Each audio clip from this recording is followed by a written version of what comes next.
जय हिंद, वंदे मातरम। दोस्तों, स्वागत है आपका हमारे इस यूट्यूब चैनल पर। दिल्ली पुलिस कांस्टेबल परीक्षा 2020 के लिए देखिए, कल से आपके पेपर स्टार्ट हो रहे हैं। जिन बच्चों का 27 नवंबर 2020 में फर्स्ट शिफ्ट में एग्जाम है, तो ये वीडियो उन सभी बच्चों के लिए बहुत ही खास होने वाला है। जिन बच्चों का 27/11/2020 को पेपर है, तो ये वीडियो जरूर देख कर जाएं। ऐसे प्रश्न जो कि दिल्ली पुलिस कांस्टेबल की परीक्षा में पूछे जाएंगे, दिल्ली पुलिस कांस्टेबल की परीक्षा में पूछे गए ये प्रश्न है आपके। अगर आपका पेपर 27 नवंबर 2020 को है, तो ये वीडियो जरूर आप लोग देखें। A to Z प्रश्नों का संकलन एक्स्ट्रा फैक्ट के साथ मैं आपको बताऊंगा, तो इस वीडियो को पूरा जरूर देखिए। यदि वीडियो अच्छा लगे, वीडियो को लाइक करें, शेयर करें। चैनल पर पहली बार विजिट कर रहे हैं तो चैनल को सब्सक्राइब कर लें। पास ही में आपके बेल आइकॉन होगा, उसको भी दबा लें। इससे आने वाली नए वीडियो की नोटिफिकेशन आप सभी लोगों तक आसानी से पहुंच जाएगी। तो चलिए स्टार्ट करते हैं आज का वीडियो। IFC कोड में F का मतलब क्या होता है? तो IFC कोड में F का मतलब होता है फाइनेंशियल। इसका फुल फॉर्म होता है Indian financial system code. Next question देखिए, MAO की यूनिट क्या होती है? MAO की यूनिट होती है चालकता। 8 डिग्री चैनल किनके बीच है? 8 डिग्री चैनल मालदीव और मिनीकॉय के बीच में है। 8 डिग्री चैनल भारत को मालदीव से अलग करता है और स्थानीय स्तर पर इसे अडगिरी कद्दू कहा जाता है। पाल्क स्टेट श्रीलंका के उत्तरी प्रांत और तमिलनाडु के मन्नार जिले के बीच की एक स्टेट है। यह उत्तर पूर्व में बंगाल की खाड़ी को दक्षिण पश्चिम में पाल्क की खाड़ी के साथ जोड़ता है। तो इस क्वेश्चन से आप लोगों को इतनी जानकारी प्राप्त हो जाती है। चौथा क्वेश्चन, साहित्य पुरस्कार की शुरुआत कब हुई थी? साहित्य पुरस्कार की शुरुआत सन 1955 में हुई थी। पंडित जवाहरलाल नेहरू द्वारा साहित्य अकादमी पुरस्कार की स्थापना की थी। इसकी शुरुआत सन 1955 में हुई थी। अगला क्वेश्चन, भारत संयुक्त राष्ट्र संघ का सदस्य कब बना? भारत संयुक्त राष्ट्र संघ का सदस्य कब बना था? भारत संयुक्त राष्ट्र के उन प्रारंभिक सदस्यों में शामिल था जिन्होंने 1 जनवरी 1942 को वाशिंगटन में संयुक्त राष्ट्र घोषणा पत्र पर हस्ताक्षर किए तथा 25 अप्रैल से 26 जून 1945 तक सैन फ्रांसिस्को में ऐतिहासिक संयुक्त राष्ट्र अंतर्राष्ट्रीय संगठन सम्मेलन में भी भाग लिया था। नेक्स्ट क्वेश्चन, संयुक्त राष्ट्र संघ के वर्तमान अध्यक्ष कौन है? संयुक्त राष्ट्र अधिकार पत्र के अनुरूप महासचिव अपनी सहायता के लिए दक्ष, योग्य और सत्यनिष्ठ कर्मचारियों का अंतर्राष्ट्रीय समूह खुद चुनता है। संयुक्त राष्ट्र के वर्तमान महासचिव हैं एंटोनियो गुटेरेस। ये आपको ध्यान रखना है। संयुक्त राष्ट्र के वर्तमान अध्यक्ष हैं या महासचिव हैं एंटोनियो गुटेरेस, जो पुर्तगाल के हैं, जिन्होंने 1 जनवरी 2017 को अपना कार्यभार संभाला। नेक्स्ट क्वेश्चन, T20 में 6 छक्के किसकी बॉल पर लगाए गए थे? दरअसल ठीक 13 साल पहले भारतीय क्रिकेट टीम के ऑलराउंडर युवराज सिंह ने T20 वर्ल्ड कप 2007 के दौरान इंग्लैंड के फास्ट बॉलर स्टुअर्ट ब्रॉड के ओवर की 6 गेंदों में 6 छक्के मारकर क्रिकेट इतिहास में एक मील का पत्थर स्थापित किया था। तो किसकी बॉल पर 6 छक्के मारे थे युवराज सिंह ने? यह आपको ध्यान रखना है, स्टुअर्ट ब्रॉड। अगला question, river festival 2012 summer Olympics Congress science festival ये कहां पर हुए थे? इस क्वेश्चन का जवाब हमें कमेंट बॉक्स में दे सकते हैं। नवा क्वेश्चन, 2012 ओलंपिक में भारत को कितने मेडल आए थे? 2012 ओलंपिक में भारत को कितने मेडल आए थे? ओलंपिक इतिहास में भारत के लिए 2012 ओलंपिक सबसे शानदार रहा और सफल रहा। लंदन 2012 में भारत की ओर से कुल 83 प्रतिभागियों ने शिरकत की थी, जिनमें 60 पुरुष और 23 महिलाएं शामिल हैं, जिन्होंने भारत की झोली में कुल 6 पदक डाले थे। इनमें 2 रजत पदक और 4 कांस्य पदक शामिल थे। तो इस क्वेश्चन से आप लोगों को इतनी जानकारी प्राप्त हो जाती है। 10वां क्वेश्चन, शाहजहां ने बुलंद इकबाल की उपाधि किस बेटे को दी थी? दारा शिकोह मुगल बादशाह शाहजहां का सबसे बड़ा बेटा था। 15 दारा शिकोह बहुत दानी प्रवृत्ति का व्यक्ति था। दारा शिकोह को शाह बुलंद इकबाल के रूप में जाना जाता है। नेक्स्ट क्वेश्चन, नॉर्थ से किस नदी का स्टार्टिंग पॉइंट है? यह क्वेश्चन में पूछा गया था। अगला क्वेश्चन, हेमिस मठ के नजदीक कौन सा शहर है? हेमिस मठ के नजदीक कौन सा शहर है? तो हेमिस मठ जम्मू कश्मीर में लेह के दक्षिण पूर्व दिशा में शहर से 45 किलोमीटर की दूरी पर स्थित है। यह मठ शहर का मुख्य आकर्षण है, जिसका निर्माण 1630 ईस्वी में सबसे पहले स्टेंगस से राजपा नवाब ग्यासू ने करवाया था। तो इस क्वेश्चन से आप लोगों को इतनी जानकारी प्राप्त हो जाती है।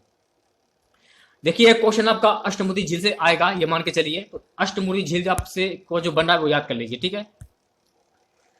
आर्यभट्ट उपग्रह कब छोड़ा गया था? आर्यभट्ट भारत का पहला उपग्रह है जिसे इसी नाम के महान भारतीय खगोल शास्त्री के नाम पर नामित किया गया था। यह सोवियत संघ द्वारा 19 अप्रैल 1974 को कॉमसॉम 3M प्रक्षेपण वाहन द्वारा कास्पुतिन यार से प्रक्षेपित किया गया था। चलिए बात करते हैं नेक्स्ट क्वेश्चन की। 15वां क्वेश्चन हमारा है 1987 में भारत में शामिल होने वाले राज्य कौन कौन से हैं? देश के 29 राज्यों में 7 केंद्र शासित राज्यों का गठन है। इसमें आंध्र प्रदेश 1956 में गठन हुआ, अरुणाचल प्रदेश 1987, असम 1950, बिहार 1950, गोवा 1987, छत्तीसगढ़ सन 2000, गुजरात 1960। अगला क्वेश्चन, आर्यभट्ट सैटेलाइट कब छोड़ा गया था? आर्यभट्ट सैटेलाइट, आर्यभट्ट भारत का पहला उपग्रह है जिसे इसी नाम के महान भारतीय खगोल शास्त्री के नाम पर नामित किया गया है। यह सोवियत संघ द्वारा 19 अप्रैल 1974 को कॉसमॉस 3M प्रक्षेपण वाहन द्वारा कास्पुरी यार से प्रक्षेपित किया गया था। अगला क्वेश्चन, कर्क रेखा के उत्तर से कौन सी नदी बहती है? तो कर्क रेखा के उत्तर से कौन सी नदी बहती है? लूनी नदी। लूनी नदी उत्तर राजस्थान के अरावली पहाड़ी से निकलकर सांबर झील से होकर गुजरते हुए दलदल में विलीन हो जाती है। देखिए ओलंपिक से रिलेटेड और फीफा से संबंधित क्वेश्चन देखकर जरूर जाएं आप, इससे रिलेटेड क्वेश्चन पूछा जा सकता है। उड़ीसा का कौन सा स्टेट बाउंड्री शेयर नहीं करता? एक क्वेश्चन ये देख के जाएं आप। अगला क्वेश्चन, मैमल्स का फाइलम कौन सा होता है? चार्टोटा।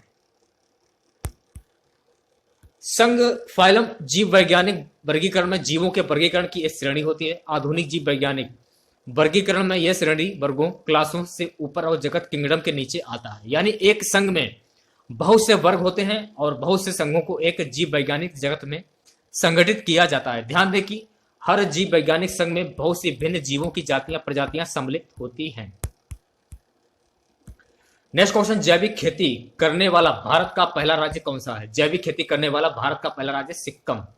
सिक्किम देश का पहला पूर्ण जैविक खेती करने वाला राज्य बनकर भारतीय कृषि के लिए ऐतिहासिक उपलब्धि हासिल की है। तो इस क्वेश्चन से आप लोगों को इतनी जानकारी प्राप्त हो जाती है।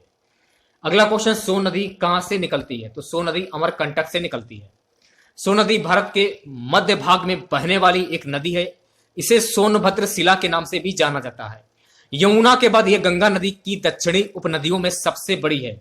यह मध्य प्रदेश के अनूपपुर जिले में अमरकंटक के पास उत्पन्न होती है, जो विंध्याचल पहाड़ियों में नर्मदा नदी के स्रोत स्थल से पूर्व में स्थित है। यह उत्तर प्रदेश और झारखंड राज्यों से गुजरकर बिहार के पटना जिले में गंगा नदी में विलय हो जाती है। तो इस क्वेश्चन से आप लोगों को इतनी जानकारी प्राप्त हो जाती है।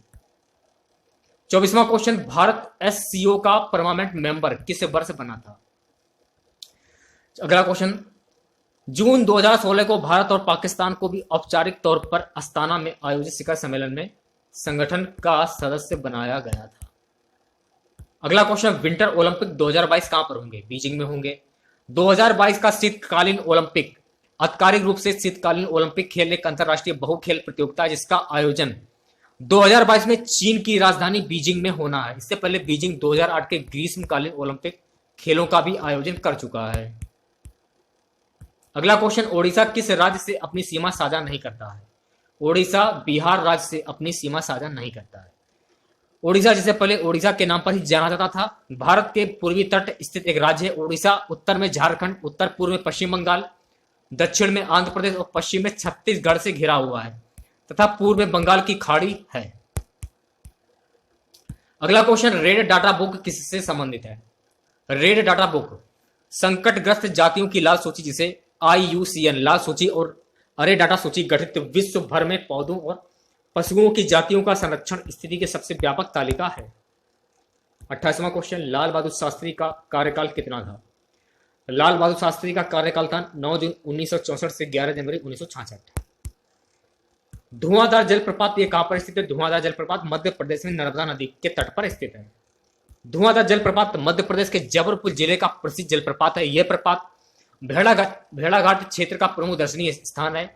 यह नर्मदा की धारा 50 फुट ऊपर से गिरती है जिसका जल सफेद धुएं के समान उड़ने लगता है। इसी प्रकार इसे धुआंधार कहते हैं। यूएनओ के महासचिव कौन है? एंटोनियो गुटेरेस महासचिव संयुक्त राष्ट्र का सबसे प्रमुख अधिकारी होता है। इसकी नियुक्ति सुरक्षा परिषद की संस्तुति पर महासभा द्वारा 5 वर्ष के लिए की जाती है। वह दोबारा भी चुना जा सकता है। संयुक्त राष्ट्र अधिकार पत्र के अनुरूप महासचिव अपनी सहायता के लिए दक्ष, योग्य, सत्यनिष्ठ कर्मचारियों का अंतरराष्ट्रीय समूह खुद चुनता है। अगला क्वेश्चन देखिए, पूछा गया था चंद्रकांता के लेखक कौन है? तो चंद्रकांता के लेखक देवकीनंद खत्री। चंद्रकांता हिंदी के शुरुआती उपन्यासों में से एक है जिसके लेखक हैं देवकीनंदन खत्री। सबसे पहले इसका प्रकाशन सन 1888 में हुआ था। यह लेखक का पहला उपन्यास था। यह उपन्यास अत्यधिक लोकप्रिय हुआ था और तब इसे पढ़ने के लिए बहुत लोगों ने देवनागरी हिंदी भाषा सीखी थी। यह तिलिस्म और एआरी पर आधारित और इसका नाम नायिका के नाम पर भी रखा गया है। अगला क्वेश्चन पूछा गया था कृष्णा नदी पर कौन सा बांध है? कृष्णा नदी पर नागार्जुन बांध है। कृष्णा नदी महाराष्ट्र में कोडासी बांध बैराज से बहती है। अगला क्वेश्चन बंबू डांस किस राज्य का है? बंबू डांस है मेघालय का। वही मेघालय के कलाकारों का बंबू डांस आकर्षण का केंद्र रहा है। फसल उगने पर होने वाले मिजो डांस में महिला और पुरुष कलाकारों ने संग मिलकर डांस किया।